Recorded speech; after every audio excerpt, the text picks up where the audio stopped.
Welcome to all in my English education channel. Hope all are fine in pandemic disease. Today we will do poem Keeping Quiet. The poet of this poem is Pablo Neruda. Pablo Neruda was a Chilean poet who was awarded the Nobel Prize for Literature in 1971. Pablo Neruda in this poem has emphasized the importance of introspection. The theme of this poem is need of introspection. Man has become very selfish and his own action causes him many miseries. The world today divided by man-made boundaries of caste, creed, race, religion, language and culture. Here poets talk about the necessity of creating a feeling of mutual understanding among human beings. So now we start. In the first stanza, poet writes, Now we will count to 12 and we will all keep still. यहाँ कहता है कि जब तक मैं 12 गिनता हूँ उसके बाद हम शांत हो जाएंगे. The poet urges us to count up to 12 and then be quiet and motionless. कवि का काउंटिंग 12 तक का ये अर्थ हो सकता है कि एक घड़ी के अंदर 12 घंटे होते हैं और एक साल के अंदर 12 मंथ होते हैं. So the poet might have wanted the people to keep still as long as they could. Next line, for once on the face of the earth, let's not speak in any language. कवि चाहता है धरती पर शांत क्षणों में कोई भी भाषा नहीं बोली जाएगी. इस तरह कोई भी भाषा विवाद नहीं होगा और कोई भी कठोर वचन नहीं बोले जाएंगे. He wants a moment of silence on the earth when no language is spoken. In this way, there will be no language barrier between people, no harsh words will be spoken. Next line, let's stop for 1 second and not move our arms so much. कवि इन शांत क्षणों में किसी को भी बाजू तक भी हिलाने से मना करता है. He wants us to remain motionless. In this moment of silence, the poet doesn't want anyone to move their arms.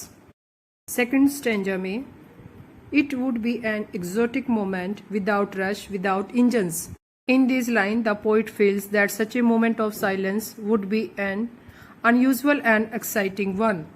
It will have miraculous changes.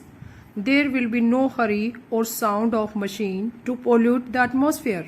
कवि महसूस करता है कि ये असाधारण क्षण उत्तेजना वाले होंगे जब कोई भी चहलकदमी नहीं होगी और मशीनों के इंजन रुक जाएंगे. मशीनों के साउंड से वातावरण प्रदूषित नहीं होगा. Next line, we would all be together in a sudden strangeness. It means it will be a strange and unfamiliar moment with stillness all around. In this special period, the bonds of humanity will get stronger. इस अचानक और अपरिचित क्षण में चुप्पी चारों ओर रहेगी और इस स्पेशल पीरियड में ह्यूमैनिटी का जो बॉन्ड है वो और स्ट्रोंगर हो जाएगा. इससे कवि का तात्पर्य यह है कि मानवता का बंधन और सुदृढ़ हो जाएगा. Stanza, Fishermen in the cold sea would not harm whales. In this moment of inactivity, the fishermen would not be catching fish, so the whales in the sea will be safe. शांत क्षणों में मछुआरा भी मछलियों को नहीं पकड़ सकेगा और मछलियाँ और व्हेल भी सेफ रहेंगी और समुद्र भी सेफ रहेगा. It means that human beings would not destroy nature. Next line, and the man gathering salt would look at his hard hands. The man who gathers salt will be able to tend to his wounded hands for which he had no time earlier. So both nature and humans will be able to recover for their wounds.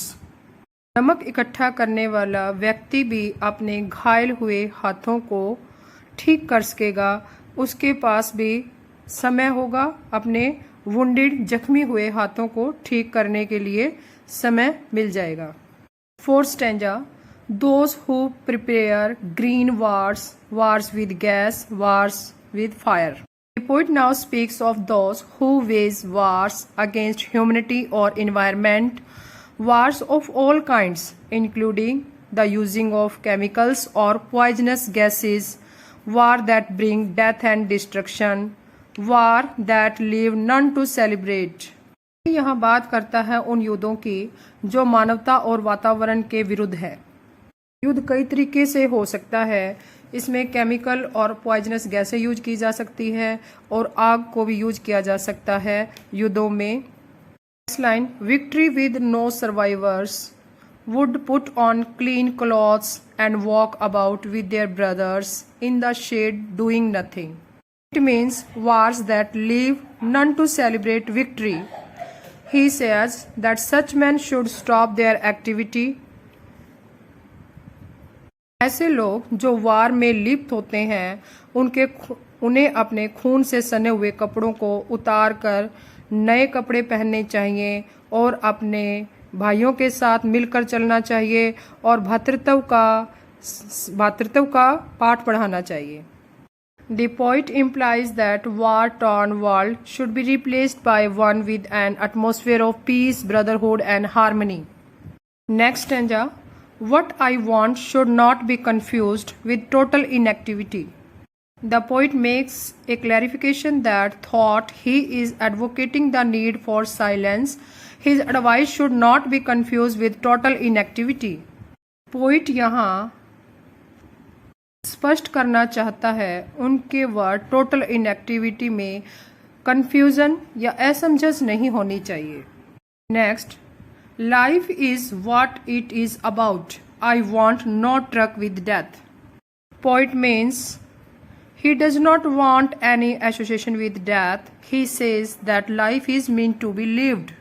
यहाँ poet total inactivity को death नहीं कहता, वह कहता है कि life है जिसको जिया जाना है। Total activity means suspend all activities for a second. Next stanza, if we were not so single minded about keeping our lives moving. The poet further advises that people should stop being self-centered and selfish. Next line, and for once could do nothing, perhaps whose silence might interrupt this sadness. It means one moment they should not think of keeping their lives moving, meeting their ends or fulfilling their duties. The huge silence which will arise from such a moment will only serve to help the people. Poet का यहाँ पर अर्थ यह है कि व्यक्ति को स्वार्थी नहीं होना चाहिए, सेल्फ सेंटर्ड नहीं होना चाहिए, एक क्षण में उसको अपने जीवन के बारे में ही नहीं सोचना चाहिए, उसे इस ह्यूज साइलेंस में और इस शांत क्षणों में दूसरों की सेवा करने के बारे में सोचना चाहिए. Last line, of never understanding our self and of threatening our self with death.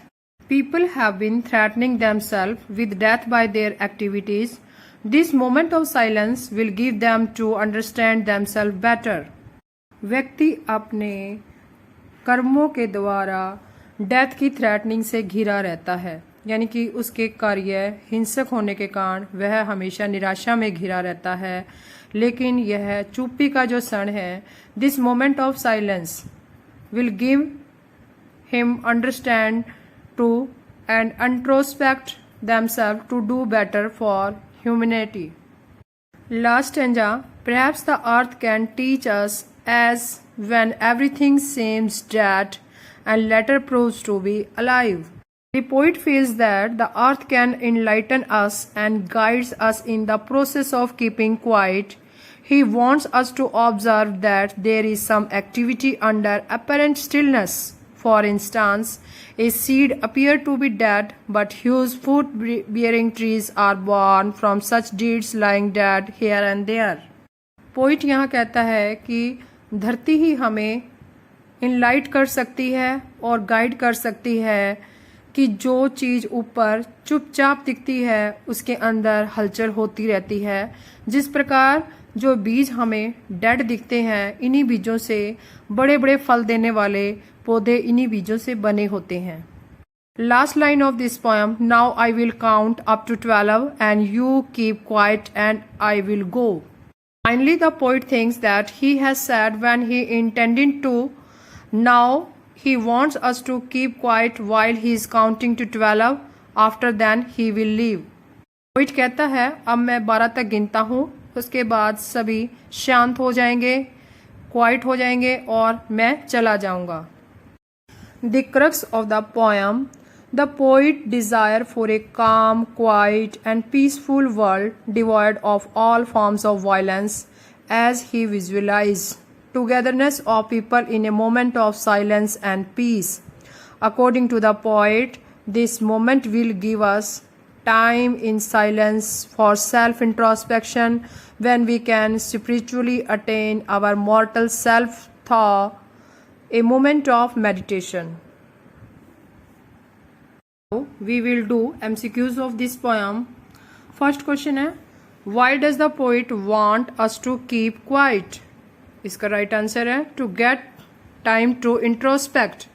Introspect का time लेना. Second question है, why does he advocate silence? वह चुप्पी को क्यों advocate कर रहा है? इसका right answer है to create a peaceful atmosphere. Third question, what does he mean by not move our arms? Right answer है sit still and not get involved in any activity. Next question, what happens when no one speaks in any language? Right answer है no misunderstanding. जब कोई भाषा नहीं बोली जाएगी तो कोई असमंजस पैदा नहीं होगी. Next question है, how could man achieve this exotic moment? Right answer है introspecting and keeping still for few minutes.